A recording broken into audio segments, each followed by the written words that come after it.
Support for this podcast comes from Bryn Mawr Communications. BMC produces a number of informative podcast series spanning a variety of topics in ophthalmology. Discover a new show at itube.net/podcasts.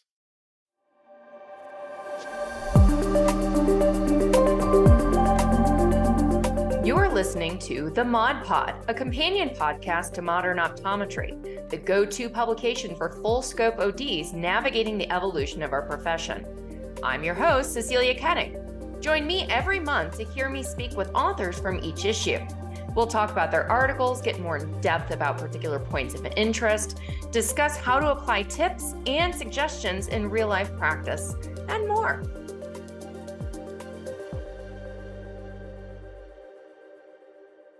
Hi, Cecelia Koetting coming to you from Denver, Colorado for the Mod Pod.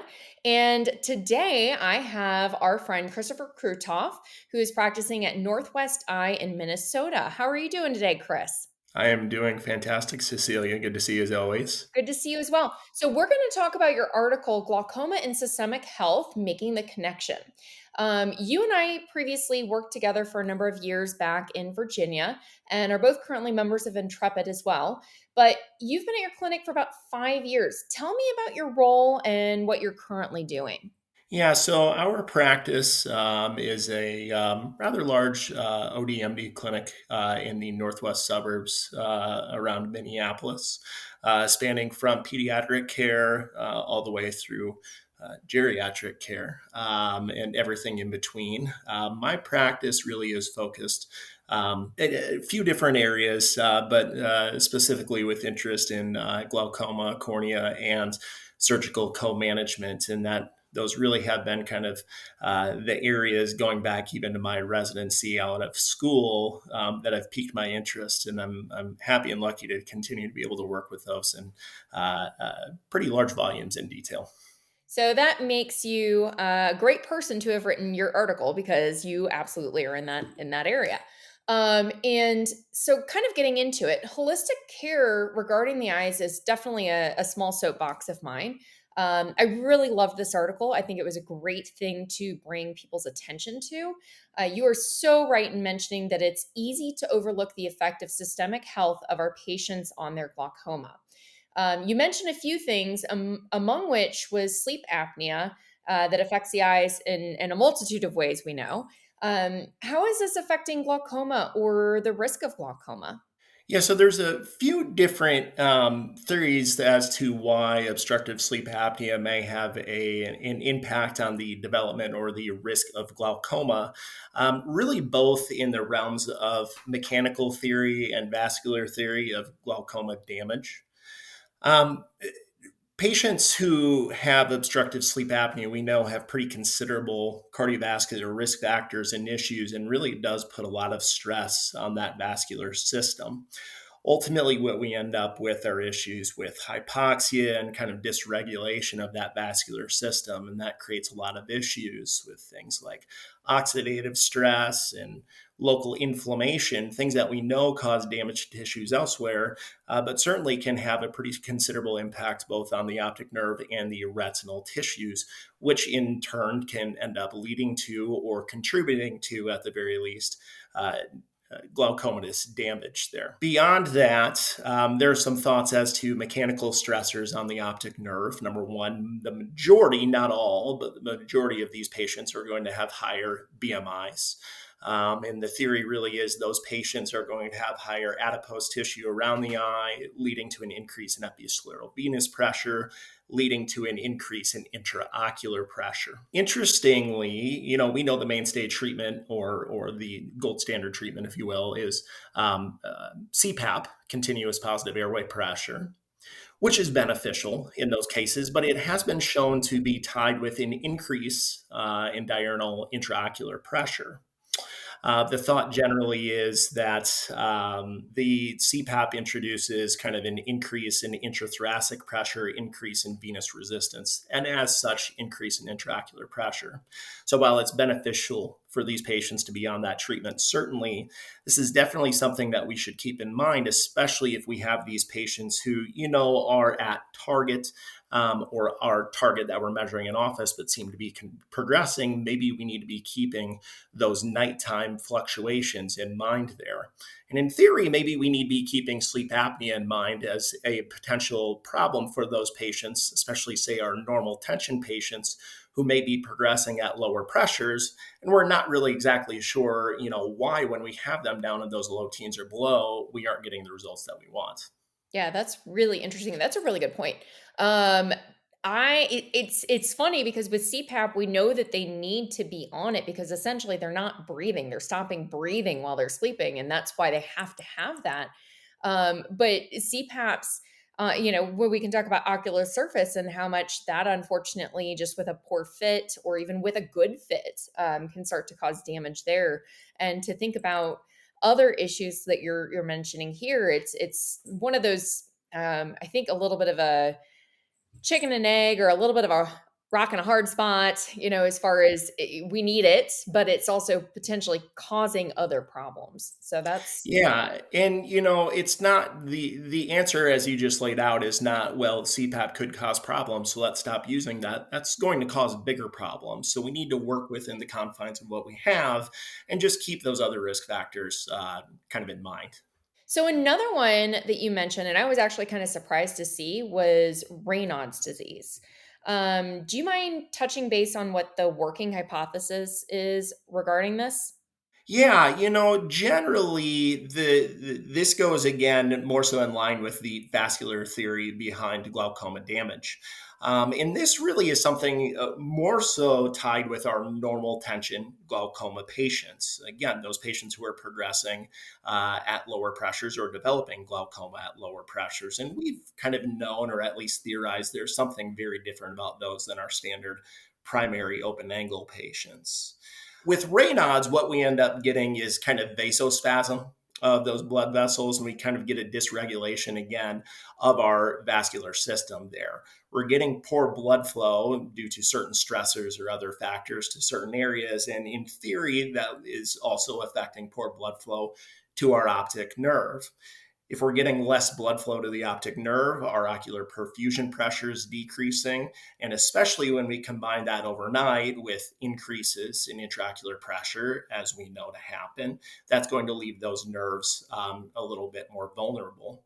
One thing that's kind of interesting, a condition that's really seemingly discussed a lot less, but something that we should consider more, is kind of a cousin condition called Flammer syndrome, named after Joseph Flammer out of Switzerland. Kind of similar. We have these patients, tend to be female, tend to actually be more low BMI patients who have these issues, again, seemingly with vascular dysregulation, oftentimes with cold hands and feet, decreased sleep cycles or altered sleep cycles there, increased sensitivities and other things of that nature. And again, similar theory here is that we're getting less blood flow to the optic nerve, leaving it more susceptible to some of that damage from poor perfusion. And again, things to consider for those patients, especially for our normal tension patients, is what other things systemically may be contributing to that from a vascular standpoint. So the last question I have for you is that you mentioned the potential ties between glaucoma and neurodegenerative diseases, and there's a lot of data that's coming out, and that we will have coming out. I think in the next 5-10 years, I think we're going to get a better understanding. But this makes my neuro self very happy and excited. Let's talk about that for a minute. Are we there to show correlation or causation? Where are we at in this? And what do you think this looks like for the future?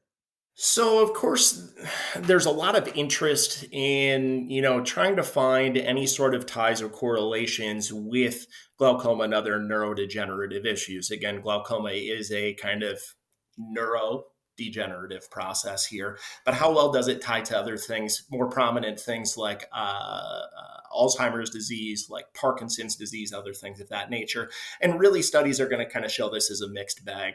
The ties are going to be a little bit more there. There are some kind of interesting correlations that we may see with Alzheimer's disease. Actually, there are some similarities in the pathologies when there are samples of tissue that is taken from glaucomatous eyes and the way of the changes to the beta amyloid proteins and to abnormal tau proteins there that suggest that maybe there are some similarities in that disease process. When it comes to other general conditions there, Parkinson's disease, those ties tend to be a lot lower. There is some suggestion that the decreased dopamine levels that we get from Parkinson's disease or are seen in Parkinson's disease may have some impact on intraocular pressure regulation and the ability to withstand some of that. But again, that's not really been tied as well together in studies trying to see correlations between the two conditions.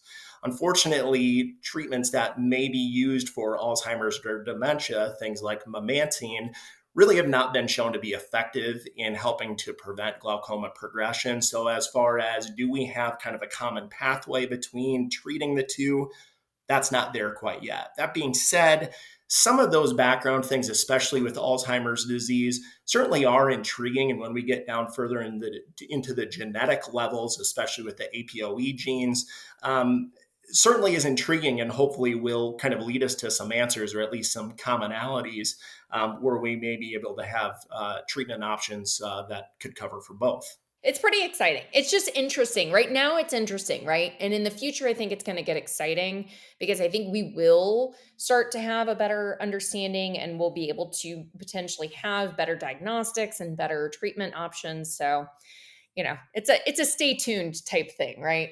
Yeah, it certainly is. And, trying to utilize our technologies that may be helpful in diagnosing some of those conditions, I think is exciting, especially the utilization of OCT for some of those patients. But we have to figure out how we can diagnose some of those conditions while also not saying, well, could this be from other things that we see in the way of other retinal issues or optic nerve issues? Because we can't be telling patients that they have these very serious conditions when it may just be kind of a manifestation of something localized to the eye. So exciting, but certainly some work yet to be done there. Yeah, I agree. And finally, in our last minute, I have a fun question. I would like to ask you, what is your soapbox? What is your message or wisdom you'd like to impart on our colleagues? Yeah, so I mean, really, this article in glaucoma as a whole is kind of a sort of passion project of mine. I just find it intriguing. I kind of find the art form of diagnosing and managing glaucoma exciting in some cases. Sometimes it's very frustrating, but the connections I've been able to make with patients through that, just seeing them visit after visit and working through and celebrating the highs of good, of getting low intraocular pressure or finding the combination of things that works is so great. And glaucoma is moving a lot more towards procedural and interventional treatments early in the process. And there may be a feeling of, well, if it's moving more towards surgery, is this something I want to be involved with? And for me, I think the time is never better. And if anything, our role becomes greater. If our surgeons are doing more procedures, doing more surgeries, somebody still needs to be monitoring these patients after those procedures and in the long run, the 3-month, 6-month visits. Are we having progression, making those decisions? Are we doing well enough? Do you need to go back on drops? Do you need another surgery? Who better than us to fill that void? So, just because we have some of those changes doesn't mean that our role is being pushed out. And if anything, again, I think our role in glaucoma is growing. And I think it's a great place to kind of build a patient base. I've done so at a couple of different practices now on it. And I can't think of a better way to be able to do that. That is a good soapbox. I love it. So thank you so much to Chris Kruthoff to joining us on the Mod Pod tonight. Don't forget to read his article if you want to hear more about what we were talking about, glaucoma and systemic health, making the connection in Modern Optometry this month. And for those who want to know more and hear more from you, where, Chris, can they find you on social media?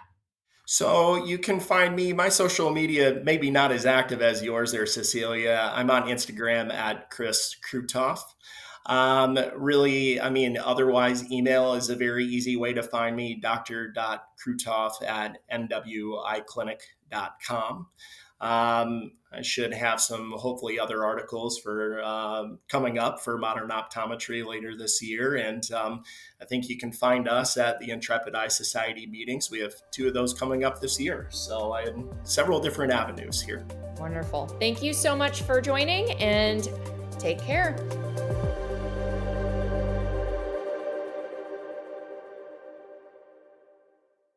Support for this podcast comes from Bryn Mawr Communications.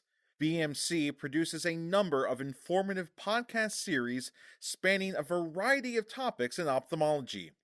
Discover a new show at itube.net/podcasts. Welcome back to the Mod Pod. I'm here with Dr. Brittany Wright. Dr. Brittany Wright wrote an article for Modern Optometry called "The Future of Optometry is Equitable Eye Health and Vision Care." Welcome, Dr. Wright. How are you doing today? Thank you, Dr. Koetting. I am doing well. Glad to be here. Wonderful. I'm glad you're here as well. So you actually are an assistant professor of ophthalmology at the University of Colorado Medical School over in our Boulder clinic, but you were previously at the University of Missouri St. Louis College of Optometry. Is that correct? Yes, it is. I was there on faculty for about 4.5 years. Wonderful. How has the move been, and how are you settling in? Yeah, things have gone really well, really smooth transition from St. Louis here to Boulder, and really just, working with the team, getting acclimated to a new clinical setting, which has been very exciting. Yeah, and I've done that recently as well, which I know many of us are aware of, so I completely can understand. How's it going? Are you excited? What are you excited about in regards to the new clinic? Yes, I have enjoyed my time working directly with students, but I'm really excited to get back into more full-time patient care. I just missed a little bit of that connecting with patients. So looking forward to that. Also in a multidisciplinary setting where we have access to some of the top ophthalmology colleagues in the field. So I'm really looking forward to working with them as well. Yeah, it's really nice to have, somebody in your clinic that you can go to ask questions or for a consultation without having to necessarily phone a friend that's down the street. So I agree, it's nice. So your article is super thoughtful and imparts some really important pearls. I know you served as the Director of Diversity, Equity, and Inclusion at UMSL. So I think that this topic is something that you've probably given a lot of thought to and have a lot of experience with. And you begin by setting the stage regarding linguistics and speaking the same language in regards to terminology. I think is really important because this in itself, just starting to talk about terminology, can be really intimidating and uncomfortable to kind of talk about when you have to admit that you maybe don't know. Would you mind discussing the differences between health equity, health disparities, and health inequities for our audience? Yes, absolutely. And I want to just start by agreeing with you that we definitely acknowledge that these conversations can be somewhat uncomfortable or more difficult to have than maybe discussing a case where we're managing glaucoma, for example. But they're just as valuable. So I commend the work and those that are getting involved with the conversation, and encourage everyone to really join and learn as much as they can. So to answer your question directly, health equity is going to be kind of the state where everyone, regardless of their individual differences, but where everyone has a fair and just opportunity to attain their highest health. In healthcare, this may look like for us identifying different barriers that may be impacting a patient's ability just to access or attain that adequate health for themselves. Now, when we then look at just differences in health inequity and health disparity, which can sometimes be used interchangeably, but they do have a little bit of a different meaning. And so with health disparities, these are going to really just be the differences in health outcomes among a group within a population.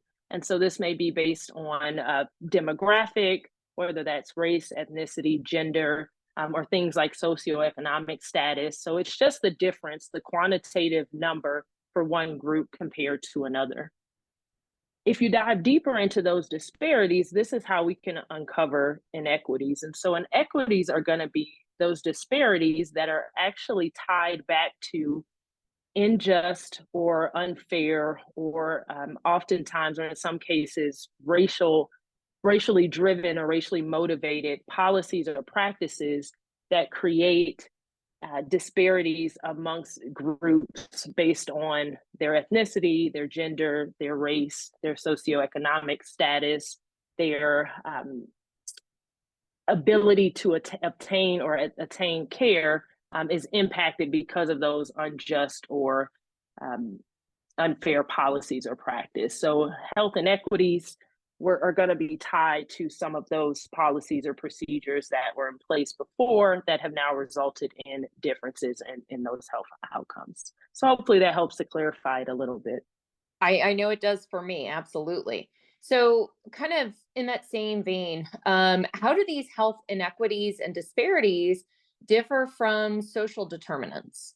Yes, and so social determinants we kind of think about as just the non-medical factors or influences that can impact a person's health. And so I like to kind of reference it, or you'll often hear a reference to where a person lives, works, or plays that impacts their health and their health outcomes. So these are aspects, and examples can be things like environment or quality care access, or how accessible is quality health care, education or ability to obtain age appropriate education, socioeconomic status. So these are all things that an individual may be born into, or based on the geography of the location where they live. These are things that are going to impact their health outcomes outside of them going to the doctor and taking their medication as instructed. These may be things, and a good example, I think, for the listeners may be thinking about air quality. It's not something we directly control, but based on where we live, where our home is located, or where we go to work, if we're in an area where there's not as great of an air quality, there may be higher risk in that population for things like upper respiratory problems, certain types of lung cancers, asthma, things like that. And that's just based on geography, not necessarily that individual's personal decisions about their health. That's a really helpful way to describe that. Thank you. I appreciate that. And I think that also kind of brings to light the importance that this conversation isn't just about healthcare. It's about so much more. But kind of bringing it back to that, healthcare in specific, and then eye care, where our world is. Where are we seeing some of these disparities, and what are you thinking some of those underlying factors are? Yes, so we can often see disparities within eye care across many avenues of the conditions that we see every day. And so we can think about some of the ocular disease components like cataracts or glaucoma, or even diabetic retinopathy, that do show differences among groups of people, where there may be higher prevalence or higher complication rates in individuals based on race or ethnicity. And that's generally when we often reference some of these conversations. Race and ethnicity comes up quite a bit, because that's probably where, one, we see some of the biggest differences, but two, it's one of the things that's researched most often. We're now seeing more to this conversation for individuals with disabilities, members of the LGBTQ plus community, gender. So we're seeing more of this conversation, not just solely for some of our physical differences, but for other components that might be influenced by disparities as well. And so I think age-related changes come up quite a bit. Things like age-related macular degeneration. We see a higher prevalence in older populations, as well as individuals of European descent. Other aspects that weren't something I had really thought much about until preparing with this article and just conversations we had in our cultural humility course at UMSL, but even just uncorrected refractive error. There are some disparities that exist among school-age children and those that have either access to or the ability to obtain eye exams to be able to get their uncorrected refractive error addressed, which we know uncorrected refractive error in kids may impact their ability to perform well in school. So we're even seeing, things that we come across daily in just, updating a pair of glasses where there is some disparity amongst school-age children based on, geography, as well as things like race and ethnicity, where there's some separation across groups. I love this. This is, I mean, it's one of those things that's unfortunately we know is kind of in the back of our mind, and we know that these things happen. But I think the more that we bring it to light, and just making sure access to care, it doesn't matter the reason that the access to care isn't equitable, it needs to be, right? Because especially when you bring up children, I think that is one thing that we talk about. We know as the eye care professionals that one before one and one before school starts, right? But how many children does that actually occur in? And that is such a critical period of time. In your article, you have a great how-to guide. I really appreciated it. One of the steps is to learn your local history. What does that mean, and why do you think that that's important? Yes. So it's a one of those aspects where it's a quote by Maya Angelou, and apologies if I butcher this, but it kind of generally says, if you don't know where you've come from, you don't know where you're going. So it's important or valuable for us to look at what is the local history as it relates to health outcomes in the communities with the patients that we're serving. Because if we know the challenges and sort of what has caused those challenges to this point, we can better plan for how do we move forward? How do we get out of this space? And so good resources for that include things, as straightforward as your local library that may have, even newspapers or articles that were written that offer some historical perspective from different opinions about the health status of your particular community. Also, departments of public health or community health centers also generally offer resources as to historical data as it relates to healthcare in that particular community.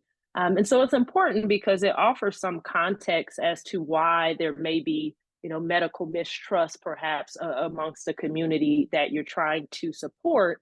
There may have been an event or something that occurred decades before that is just influencing why there's a little bit of disconnect or mistrust. And so if we don't know that exists, we can't navigate around it. So that's kind of the value of looking at what is the local history. The other thing I think is easy and serves really high value is just talking with patients in your community that have lived in that area for decades or generational family in that area. They could probably offer and are happy or willing to share some of the context as far as the community and the healthcare system and where some challenges may have occurred. I think that is absolutely wonderful. And I wish I'd known this before I moved to Denver 2 years ago, because I maybe would have put this into effect and actually utilized it. So I think that's a wonderful thing that you've shared with us. What else might you think that would be helpful just in the last minutes here to help toward bridging that gap towards better equity and to improve these disparities and that inequity gap within eye care? Yes, I think a couple things very quickly. Certainly, identifying if there is either within the public health department or the American Public Health Association, there are quite a bit of organizations and departments that are including eye care and eye care services and working to increase that representation to communities that have historically been underserved for eye care needs. And so if that is an area, if that is occurring in your area, there may be some benefit to connecting your practice with some of those efforts, offering your services or supporting with your services as a resource. Something else that I think about that may be beneficial is how we're connecting with patients. And so while sometimes it's uncomfortable to ask a patient, is this eye drop going to be too expensive for you to afford? Maybe they're not as comfortable talking about their financial situation, and we don't want to make assumptions either.